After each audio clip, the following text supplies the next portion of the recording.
Basta Batas. Basta Batas. Basta Batas! Paano po kung dalawa yung lumusot before we go on a break lang po? Paano po paano ho 'yun pag nakalusot, pag dalawa lumabas?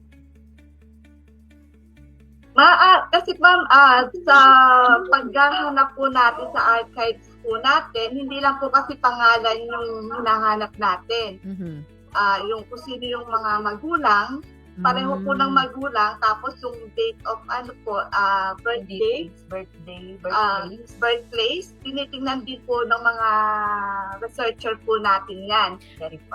Bine-verify. Tawag namin verifier. Opo. So, doon po, madedetermine po doon kung same na tao po yung dalawang documents po na yun. So, ibig sabihin, ma'am, kung ngayon po that na-streamline na nga yung, kasi kinonsolidate na po, di ba? More or Opo, less, opo. mas madali na pong matrace itong mga nagmo-multiple registration na tinatawag.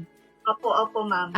And of course, sabi nga ni attorney, dahil po meron na tayong biometrics, mas napapabilis na po yung uungkat, kung malalaman kung sino yung nagdodoble o hindi.